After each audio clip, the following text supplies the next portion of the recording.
Hello and welcome back. The recent Gaza ceasefire, while fragile, marked a pivotal moment, not just for the region, but for the global political landscape. Let's cut through the noise and analyze what really happened, who made it happen, and what it means for the future. For weeks, the world watched, holding its breath. Then a breakthrough. Buses began to cross, carrying the first groups of released hostages. At the border, scenes of raw emotion unfolded as families, torn apart by violence, were reunited. Yellow ribbons, symbols of hope and solidarity, were everywhere. Yet beneath the relief, a gnawing uncertainty lingered. Could Hamas be trusted to honor the terms of the deal? The quiet was welcome, but everyone knew it was provisional, hanging by a thread.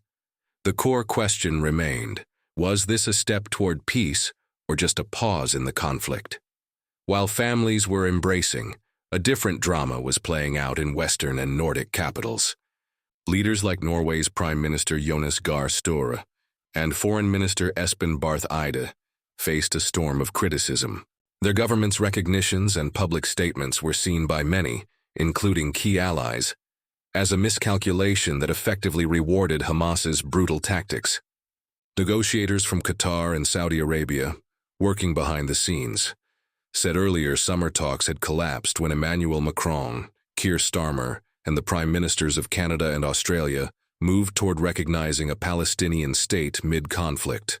Those recognitions, they argued, changed incentives, emboldening Hamas to hold out for more by believing international pressure would save them.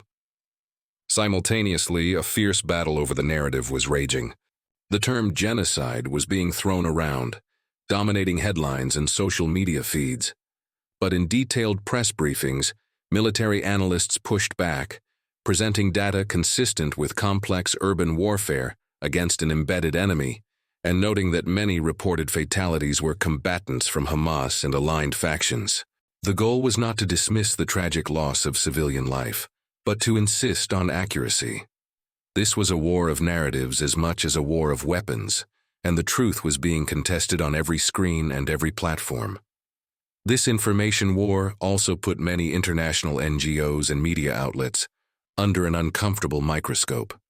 Questions surfaced about their sourcing and their access on the ground.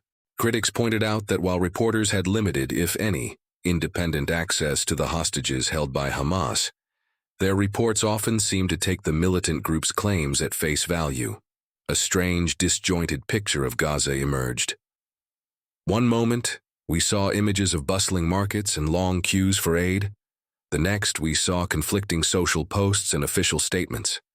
This inconsistency raised serious concerns about the impartiality and verification processes of organizations that are supposed to be neutral observers.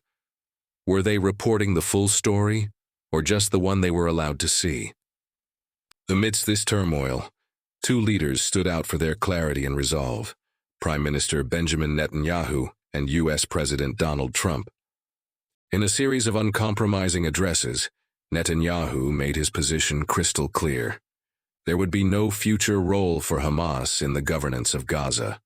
The group's military and political infrastructure would be dismantled, along with its network of regional proxies. His focus was singular: the long-term security of Israel. In Washington, Trump was portrayed as a steadfast ally. His approach was transactional and direct, focused on applying maximum leverage to secure the release of all captives and bring a decisive end to the fighting. Both leaders projected strength, viewing the conflict not through a lens of appeasement, but through the prism of security-first realism. The ceasefire did not just impact Gaza. It sent ripples across the wider Middle East, accelerating a strategic realignment years in the making. The Abraham Accords, once seen as a bold but limited initiative, became the foundation for a broader regional security architecture. The goal now is to bring Saudi Arabia and Oman into the fold, creating a united front against extremism.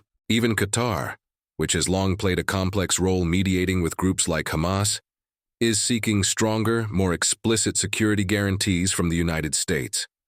Behind closed doors, in quiet meetings far from the cameras, a new Middle East is taking shape, one based on shared interests and a common understanding of the primary threats to regional stability.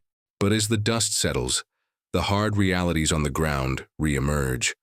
Following withdrawals from certain areas, elements of Hamas have reportedly resurfaced, not to govern or provide services, but to intimidate political rivals and reassert control through fear. This underscores a point Netanyahu has made all along. A lasting peace cannot be built on a foundation of terror. It requires the complete disarmament of militant factions, a fundamental reform of the educational systems that have incubated hatred for generations, and an unequivocal acceptance of Israel's right to exist. The road ahead is long and fraught with challenges.